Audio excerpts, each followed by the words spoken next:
High teachers அனைவருக்கும் வணக்கம். நம்ம லாஸ்ட்டாக ஒரு வீடியோ அப்டேட் பண்ணியிருந்தோம். அதில் வந்து நிறைய பேர் கேட்கக்கூடிய கமெண்ட்டில் இதுவும் ஒன்று. ஃபஸ்ட்டு என்ன ஆகும்னு சொல்லி பார்த்தீங்கன்னா, நெக்ஸ்ட்டு பிஜிடிஆர்பி எப்போ சார் அப்படிங்கிற மாதிரி கேட்டிருந்தாங்க. ஸோ இன்னொரு கமெண்ட் என்ன ஆகும்னு சொல்லி பார்த்தீங்கன்னா, சார் நான் 1 மந்த்தாக படிக்கிறேன், பட் ஸ்டடி பிளான் போட்டாலும் என்னால் ஷெட்யூலை கம்ப்ளீட் பண்ண முடியல. நிறைய படிக்கிற மாதிரி இருக்குது. 1 யூனிட் கம்ப்ளீட் பண்ணலை சார். இன்னும் 1 மந்த்தாக படிக்கிறாங்களா, இன்னும் 1 யூனிட் கம்ப்ளீட் பண்ணல அப்படிங்கிற மாதிரி சொல்லியிருக்காங்க. எப்படி வந்து ஃபாஸ்ட்டாக படிக்கிறது அப்படின்னு சொல்லி நமக்கு வந்து கேட்டிருந்தாங்க. ஸோ ஃபஸ்ட்டு பிஜிடிஆர்பி டிஆர்பி எக்ஸாமை பொறுத்த வரைக்கும் நிறைய பேருக்கு வந்து டவுட் இருக்குது, அடுத்து வருமா வராதா அப்படின்னு சொல்லிட்டு.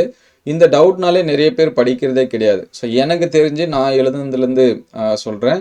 2013 ஸோ இப்போ வந்து அந்த டைம் நான் வந்து ஃபஸ்ட்டு எழுதினேன். ஸோ அதுக்கடுத்து வந்த டிஆர்பி பார்த்தீங்கன்னா 2015 வந்துச்சு. அதுக்கடுத்து பார்த்தீங்கன்னா 2017, அதுக்கடுத்து பார்த்தீங்கன்னா 2019 நடந்துச்சு. அதுக்கடுத்து 2021 அந்த கொரோனா டைம் இதெல்லாமே இருந்ததுனால அந்த கால்ஃபர்லாம் பண்ணிட்டாங்க, இருந்தாலும் கொஞ்சம் டிலே பண்ணி இருந்துச்சு. அதுக்கடுத்து 2022 நடந்துச்சு. அதுக்கடுத்து 23, 24 இல்லை, லாஸ்ட் டைம் வந்து என்ன பண்ணுச்சு அப்படின்னா எக்ஸாம்ஸ் வந்து நடந்துச்சு. அதுக்கான போஸ்டிங் 26ல் நமக்கு வந்து என்ன பண்ணிட்டாங்க, கம்ப்ளீட் பண்ணிட்டாங்க. ஸோ அடுத்து இந்த இதை நான் ஏற்கனவே நிறைய வீடியோஸில் சொல்லியிருக்கேன். ஸோ இதுக்கான ஸ்பேஸ்லாம் பார்த்தீங்கன்னா இங்கே வந்து 1 இயர் இருக்கும். 2013 இருந்துச்சுன்னா அதுக்கடுத்து 15, அதுக்கடுத்து 16 இருக்காது, அதுக்கடுத்து 18 இருக்காது, அதுக்கடுத்து இங்கே பார்த்தீங்கன்னா 20, 21, இங்கே வந்து பார்த்தீங்கன்னா 23, 24. ஸோ இங்கே வந்து பார்த்தீங்கன்னா 2 year. So minimum one year நமக்கு வந்து என்ன இருக்கும் அப்படின்னா ஸ்பேஸ் இருக்கும். அப்படி தான் நமக்கு வந்து வச்சிட்ருக்காங்க. ஸோ இப்போ வந்து பார்த்தீங்கன்னா எலெக்ஷன் இது எல்லாமே போயிட்டுருக்கு. 2026 நமக்கு வாய்ப்பு ரொம்ப கம்மி. 2027 சான்ஸ் இருக்கும். எதனால் சான்ஸ் நமக்கு வந்து எப்பயுமே பிஜிடிஆர்பிக்கு இருக்கும் அப்படின்னா, நமக்கு எல்லாத்துக்குமே தெரியும். மோஸ்ட்லி 90% நமக்கு வந்து தெரிஞ்சிருக்கும். நமக்கு வந்து ப்ரொமோஷனில் அதிகமாக பார்த்தீங்கன்னா நமக்கு வந்து பிஜியில் இருப்பாங்க. பிஜி டு ஹெச்எம்ஸ் வந்து போகிறவங்க ஹையர் செகண்டரி ஸ்கூலுக்கு அதிகமாக இருப்பாங்க. அதுக்கடுத்து பார்த்தீங்க அப்படின்னா ரிட்டையர்மெண்ட் ஆகிறது, நிறையா டீச்சர்ஸ் வந்து ரிட்டையர்மெண்ட் ஆகிறது பார்த்தீங்கன்னா பிஜியில், பிடிலேருந்து பிஜியில் ப்ரொமோஷன் வந்தவங்க, அவங்க வந்து நிறைய இயர்ஸ் ஒர்க் பண்ணிவிட்டு ரிட்டையர்மெண்ட் ஆகிறது பார்த்தீங்கன்னா பிஜியில் இருக்கும். அதுக்கடுத்து பார்த்தீங்கன்னா அட்மிஷன், நமக்கு ஒரு சில ஸ்கூலில் நம்பர் ஆஃப் அட்மிஷன் வந்து பார்த்தீங்கன்னா 11th 6 to 10th வந்து ப்ரைவேட் ஸ்கூல் படிச்சிருந்தாலும் சரி, 11th 12th நமக்கு வந்து கவர்மெண்ட் ஸ்கூலில் நிறைய நியூ ஸ்டூடெண்ட்ஸ் எல்லாமே ஜாயின் பண்ணுறாங்க. அதனால் ஸ்ட்ரென்த்து கொஞ்சம் என்ன பண்ணும் அப்படின்னா இன்க்ரீஸ் ஆகும். அதுக்கடுத்து ஸ்கூல் பார்த்தீங்க அப்படின்னா அப்கிரேட் பண்ணுவாங்க. ஹை ஸ்கூல்லேருந்து ஹையர் செகண்டரி ஸ்கூல் அப்படின்னு சொல்லிட்டு நமக்கு வந்து அப்கிரேட் பண்ணுவாங்க. 10th வரைக்கும் ஒரு சில இடத்துல ஸ்கூல் இருக்கும், அதை வந்து 11வது 12வதுக்கு அதுக்கு வந்து மாற்றுவாங்க. அப்போ அங்கே டீச்சர்ஸ் வந்து தேவைப்படுவாங்க.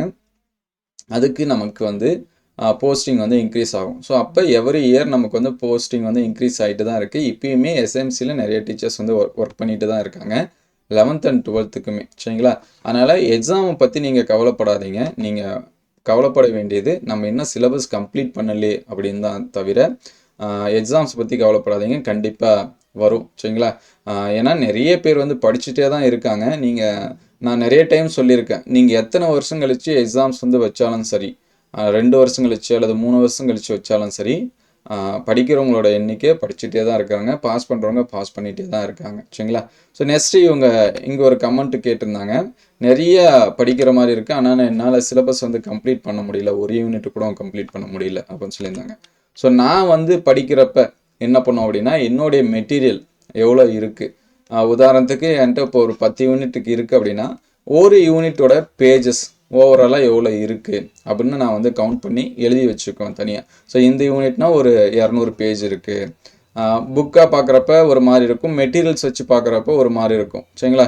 புத்தகத்தில் அந்தந்த கண்டென்ட்டு எவ்வளோ பேஜஸ் இருக்குது, ஒரு 200 பேஜஸா 250 பேஜஸா, ஒரு நாளைக்கு என்னால் எவ்வளோ வந்து படிக்க முடியும், 10 பேஜா அல்லது 20 பேஜா அல்லது 50 பேஜா அப்படிங்கிறத நான் அவங்களுடைய படிக்கிறதுக்கு ஏற்ற மாதிரி மாறும் சரிங்களா. அதனால் உங்கள்கிட்ட வந்து மெட்டீரியல்ஸ் வந்து நீங்கள் வச்சுருந்தீங்க அப்படின்னா, நீங்கள் அதை புக்காக வச்சுருக்கலாம், அல்லது வந்து எதனாச்சும் கைடு வச்சுருக்கலாம், அல்லது ஏதாவது சென்டரோட ஸ்டடி மெட்டீரியலாக இருக்கும் சரிங்களா. அந்த மாதிரி இருந்துச்சு அப்படின்னா நீங்கள் உங்களுக்கு எத்தனை யூனிட், மோஸ்ட்லி அவங்க பாட்னி மேஜர்னு நினைக்கிறேன், உங்களுக்கு எத்தனை யூனிட் இருக்கோ அத்தனை யூனிட்டும் ஃபஸ்ட்டு எழுதி வச்சுங்க. 200 பேஜ் இருக்குது, 250 பேஜ் இருக்குது அப்படிங்கிறத என்ன பண்ணுவீங்க, எழுதி வைங்க 10 யூனிட்டுக்கும் சரிங்களா. ஒன்ஸ் எழுதி வச்சிட்டா போதும், அதுக்கடுத்து நம்ம வந்து எந்த டைம் படித்தாலும் அதை தேட தேவையில்லை ஓகேங்களா. ஃபஸ்ட்டு அதை வந்து பண்ணிவிடுங்க. அதுக்கடுத்து இந்த 10 யூனிட் உங்களுக்கு 10 யூனிட் இருந்தாலும் சரி அல்லது 15 யூனிட் இருந்தாலும் சரி, எது உங்களுக்கு ஈஸியாக இருக்குது அப்படின்னு சொல்லிட்டு ஃபஸ்ட்டு பாருங்கள். எடுத்தோடனே ஒரு சில பேர் வந்து என்ன பண்ணுவாங்க அப்படின்னா, நியூவாக ஸ்டார்ட் பண்ணுறவங்க இதை பண்ணுங்க. ஏன்னா ஏற்கனவே படித்தவங்க எந்த யூனிட் வேணாலும் படிக்க ஸ்டார்ட் பண்ணலாம். கொஞ்சம் நியூவாக படிக்க ஸ்டார்ட் பண்ணுவாங்க. ஈஸியாக கொஞ்சம் கம்மி பேஜ் இருக்கக்கூடிய யூனிட்டு. எல்லா சப்ஜெக்ட்டுக்குமே எல்லா யூனிட்டும் பெருசாக இருக்காது. அங்கே மார்க்ஸ் கம்மியாக கேட்டாலும் பிரச்சனை இல்லை. நீங்கள் மார்க்ஸை மைண்ட் பண்ணி ஃபஸ்ட்டு படிக்க ஸ்டார்ட் பண்ணாதீங்க.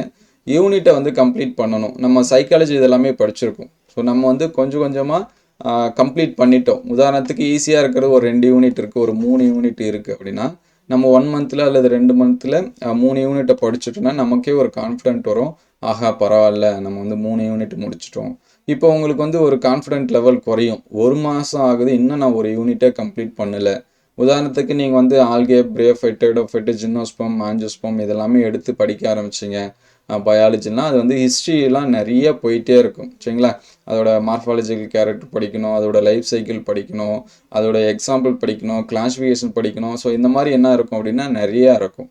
ஸோ அதர்வைஸ் நீங்கள் கொஞ்சம் ஈஸியாக இருக்கக்கூடிய டாபிக் ஒரு அனாட்டமியோ செல் பயாலஜியோ அந்த மாதிரி எடுத்தீங்க அப்படின்னா அங்கே டாபிக் கொஞ்சம் கம்மியாக இருக்கும், கொஞ்சம் ஈஸியாக இருக்கிற மாதிரி இருக்கும். ஒரு ஈகாலஜி கூட நீங்கள் வந்து என்ன பண்ணலாம், படிக்கலாம். ஸோ உங்களுக்கு உங்களுடைய சப்ஜெக்ட் டெப்த்து தெரியும், உங்களுக்கு எது ஈஸியாக இருக்கும்னு சொல்லிட்டும் தெரியும். ஒரு சில பேர்த்துக்கு டாக்ஸானமியில் ரொம்ப ஈஸியாக இருக்கிற மாதிரி இருக்கும்.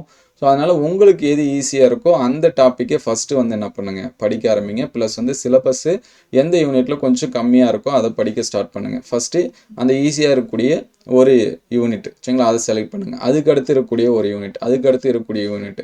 ஸோ இந்த மாதிரி செலக்ட் பண்ணிங்க அப்படின்னா கொஞ்சம் ஈஸியாக இருக்கும். இந்த யூனிட்டை முடிஞ்ச அளவுக்கு நான் ஒரு 15 நாளில் படித்து முடிக்கணும், ஒரு 20 நாளில் படித்து முடிக்கணும் அப்படின்னு டார்கெட் ஃபிக்ஸ் பண்ணிங்கன்னா அது படிக்க முடியலன்னா ஒன்றும் பிரச்சனை இல்லை. கொஞ்சம் அடுத்த ரீஷெடியூல் போட்டு வச்சிங்க. இது ஒரு 2 நாளில் படித்து முடிச்சுட்டு திருப்பி அடுத்து வந்து ஸ்டார்ட் பண்ணணும் அப்படின்னு சொல்லிட்டு படிங்க. உங்களுக்கு எந்தெந்த யூனிட் இருக்கோ அதை வந்து கிளாஸிஃபை பண்ணி வச்சிங்க சரிங்களா. இதை ஃபஸ்ட்டு படிக்கணும், இதை 2வது படிக்கணும், இதை 3வது படிக்கணும். அதுக்கேற்ற மாதிரி நான் டெஸ்ட் எழுதி பார்க்கணும், அதுக்கேற்ற மாதிரி ப்ரீவியஸ் இயர் கொஷின்ஸ் வந்து பார்க்கணும். அப்படிங்கிறதெல்லாமே நோட் பண்ணி வச்சுட்டிங்க அப்படின்னா உங்களுக்கு வந்து கொஞ்சம் ஈஸியாக இருக்கும். அதே போல் வந்து ஸ்கூல் புக்ஸ் படிக்கலாமா அல்லது வேணாமா அப்படின்னு டவுட்டில் இருந்தீங்கன்னா உங்களோட சிலபஸ் கண்டென்ட்டுக்கு ஈக்குவலாக இருந்துச்சு அப்படின்னா 11th and 12th புக்கு பாருங்கள் எல்லா மேஜர்ஸ்க்கும் சரிங்களா. அந்த புக்கு எடுத்து நீங்கள் ஆன்லைனில் டவுன்லோட் பண்ணி பார்த்தாலே தெரிஞ்சிடும், இந்தந்த டாப்பிக்லாம் நமக்கு இருக்குது. நீங்கள் வந்து கண்டென்ட் பேஜ் பார்த்தாலே தெரிஞ்சிடும் சரிங்களா. இதெல்லாமே நமக்கு இருக்குது, இதெல்லாமே நமக்கு இல்லை, அப்போ இது வந்து படிக்க வேண்டிய அவசியம் இல்லை அப்படின்னு சொல்லிட்டு விட்டுலாம். சிலபஸில் என்ன இருக்கோ அதை வந்து பாருங்கள். ஒரு சில பேர் வந்து புக்கு எடுத்து வச்சுருக்காங்க, 6வதுலேருந்து நம்ம வந்து ஸ்கூல் புக்கு படிக்கணும் அப்படின்னு சொல்லிட்டுலாம் ஒரு சில பேர்லாம் படிப்பாங்க.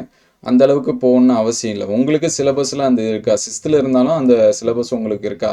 மோஸ்ட்லி பார்த்தீங்கன்னா 6th to 10th இருக்கிறதா நமக்கு 11th and 12th கொஞ்சம் எலாபரேட்டாக கொடுத்துருக்காங்க.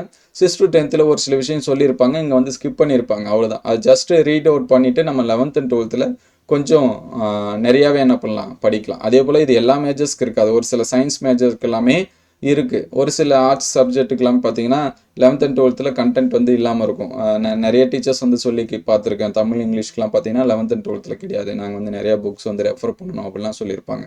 சயின்ஸ் மேஜர்ஸ்க்கு எல்லாமே 11th and 12th இருக்குது. Even commerce, economics, history, so இந்த மேஜர்ஸ்க்கு எல்லாமே இருக்குது. நீங்கள் அதனால் 11th and 12th புக்குமே என்ன பண்ணிக்கலாம், பார்த்து ஒரு பேசிக்கான விஷயங்கள் எனக்கு தெரியாமல் இருக்குது அப்படின்னா அதை நீங்கள் வந்து படிச்சுக்கலாம். ஸோ எப்பயுமே நம்ம கண்டினியூவாக படிச்சுட்டே இருந்தால் தான் நமக்கு அது வந்து பாயிண்டில் இருக்கும். கொஞ்சம் விட்டுட்டோம், ஒரு 1 month விட்டுட்டாலுமே அல்லது 2 month ஸ்பேஸ் விட்டுட்டாலுமே அது எங்கேயோ எப்பயோ படித்த மாதிரி ஞாபகம் இருக்கும். ஜஸ்ட்டு கொஷின் ஆன்சர்ஸாவது நம்ம வந்து பார்த்துருக்கணும், ஒரு 1/2 மணி நேரம் 1 hour வந்து பார்க்கணும். ஸோ என்னால் முடிஞ்ச அளவுக்கு நான் வந்து இந்த டிஎன்பிஎஸ்சியில் நடந்த எக்ஸாம்ஸோட கொஷின்ஸ் எல்லாமே ஷேர் பண்ணியிருந்தேன். Physics, chemistry, botany, zoology, history இதுக்கெல்லாமே நம்ம வந்து என்ன பண்ணியிருந்தோன்னா ஷேர் பண்ணியிருந்தோம். ஸோ எனக்கு கிடைக்கக்கூடிய கொஷின் நம்மளுக்கு டெலிகிராம் சேனலில் ஷேர் பண்ணிட்டு தான் இருக்கும். ஸோ அடுத்தடுத்து முடிஞ்சால் நான் வந்து உங்களுக்கு என்ன பண்ணுறேன், செப்பரேட் பண்ணி எடுத்து ஷேர் பண்ணுறேன். இயர் கொஷின்ஸ் எல்லாமே வேணும் அப்படின்னா நீங்கள் எதனாச்சும் கைடு இந்த மாதிரி தான் வாங்கி படிக்கிற மாதிரி இருக்கும். ஸோ அது எல்லாமே பார்த்து வச்சிங்க. ஸோ ஃபஸ்ட்டு இந்த மாதிரி என்ன பண்ணி வச்சிங்க, உங்களுடைய யூனிட்டை செப்பரேட் பண்ணி வச்சுட்டு அதில் ஈஸி எதுவோ அந்த யூனிட் என்ன பண்ணுங்கள், ஃபஸ்ட்டு ஸ்டார்ட் பண்ண ஆரம்பிங்க, கொஞ்சம் கொஞ்சமாக ஈஸியாக இருக்கிறப்ப. அதே நான் வந்து ஒரு ரிவிஷன் பண்ணுறேன் அப்படிங்கிற பட்சத்தில் ஒரு 2 யூனிட் எடுத்துகிட்டு ஒரு ஈஸியான யூனிட்டு, ஒரு டஃப்பான யூனிட்டு இந்த மாதிரி நீங்கள் பண்ணிங்கனாலும் உங்களுக்கு ஈஸியாக இருக்கும். அது எல்லாமே ரிவிஷனுக்கு தான். ஸோ நமக்கு நிறைய ஸ்பேஸ் இருக்குது, கண்டிப்பாக இந்த ஸ்பேஸ் வந்து யூஸ் பண்ணி வச்சுங்க. இந்த வருஷம் 2026 அப்படிங்கிறது ஒரு கேள்விக்குறி தான், வரத்துக்கு வாய்ப்பு கம்மி. ஆனால் 27 வரும். இதுக்குமே நம்ம சொன்னோன்னா கமெண்ட்டில் வந்து திட்டுறதுக்கெலாம் ஆள் இருக்காங்க. உனக்கு என்ன தெரியும் அப்படிங்கிற மாதிரி எல்லாமே. ஸோ 27 எண்டில் போனாலும் கொஞ்சம் டிலே ஆனாலும் படிக்கிறவங்களுக்கு பாஸ் பண்ணணும்னு நினைக்கிறவங்களுக்கு கொஞ்சம் ஹெல்ப்ஃபுல்லாக இருக்கும் சரிங்களா. ஏன்னா நிறைய பேர் முடிச்சுட்டு வெயிட் பண்ணிட்டு இருக்காங்க. இப்போ ரீசெண்டாக நம்ம கமெண்ட்லாம் பார்த்தீங்கன்னா நான் ஃபைனல் இயர் படிக்கிறேன், நான் டிஆர்பிக்கு வந்து படிக்கிறதா. ஸோ நமக்கு மோஸ்ட்லி படிக்கிறப்பெல்லாம் பார்த்தீங்கன்னா நம்ம ஃபஸ்ட்டு படித்து முடிப்போம், அதுக்கப்புறம் எக்ஸாம்ஸ்க்கு எல்லாமே படிச்சிருக்கோம் அப்படின்னா 90% பேர் 90 இல்லை 100% பேர் பிஃபோராக இதுக்கு முன்னாடி நான் படிக்கிறப்பெல்லாம் அப்படி தான். யாராச்சும் படித்தாலுமே கிண்டல் பண்ணுவாங்க, என்னடா இப்பயே படிக்கிற, என்ன நீ டிகிரியே முடிக்கல அப்படிங்கிற மாதிரிலாம் சொல்லுவாங்க. ஏன்னா ஹாஸ்டலில் இருக்கிறப்ப டிஎன்பிஎஸ்சிக்கு இந்த மாதிரிலாம் நிறைய பேர் வந்து படிச்சிருப்பாங்க. நம்மளும் போய் படிக்கிறோன்னு போனோம் அப்படின்னா நீ ஃபஸ்ட்டு இந்த டிகிரி ஒழுங்காக படித்து முடுறா, அதுக்கப்புறம் அதை பார்த்துக்கலாம் அப்படின்னு நமக்கு வந்து சொல்லுவாங்க. ஆனால் இப்போ பார்த்தீங்கன்னா அப்படி கிடையாது. நிறைய பேர் வந்து காலேஜஸில் வந்து ஜாயின் பண்ணும்போதே நீங்கள் வந்து உங்களோட சிலபஸ் கூட இந்த டிஆர்பி சிலபஸ் வந்து பார்த்து படிங்க அப்படிலாம் கைடன்ஸ் பண்ண ரெடியாக இருக்காங்க, படிக்கிறதுக்கும் ரெடியாக இருக்காங்க. நான் எப்படியாவது பாஸ் பண்ணணும். ஸோ அப்போ அவங்க எல்லாமே நமக்கான காம்படிட்டர்ஸ் தான். ஏற்கனவே நான் வந்து 5 வருஷம் ஆகுது படித்து, 10 வருஷம் ஆகுது என் மாஸ்டர் டிகிரி கம்ப்ளீட் பண்ணி அப்படின்னாலும், ஸோ இப்போ இருக்கும் கூட நம்ம வந்து நீங்களாம் என் கூட போட்டிக்கு வராதிங்க அப்படின்னு நம்ம சொல்ல முடியாது சரிங்களா. அதனால் அவங்களுக்கு ஈக்குவலாக நம்மளும் என்ன பண்ணிக்கணும் அப்படின்னா படித்து தான் ஆகணும். ஸோ யங்ஸ்டர்ஸும் நிறைய பேர் என்ன பண்ணுறாங்க, படிக்கிறாங்க. அவங்க இப்போலேருந்தே ஐடியா இதெல்லாமே தெரிஞ்சிட்ருக்காங்க. ஈவன் கரண்ட்டில் நீங்கள் இப்போ காலேஜஸ்லாம் படிச்சுட்டு இருக்கீங்க அப்படின்னா உங்களுக்கு நிறைய புக்கு அவைலபிளாக இருக்கும் லைப்ரரியில். நீங்கள் தாராளமாக என்ன பண்ணிக்கலாம், எடுத்து படிச்சுக்கலாம். ஸோ இந்த மெத்தடை யூஸ் பண்ணி பாருங்கள், உங்களுக்கு எந்த அளவுக்கு ஹெல்ப்ஃபுல்லாக இருக்குது அப்படின்னு சொல்லிட்டு பாருங்கள். ஸோ மினிமம் டெய்லியும் ஒரு 20லேருந்து 30 கொஸ்டின் வந்து ப்ரீவியஸ் இயர் கொஸ்டின்ஸ் வந்து பாருங்கள்.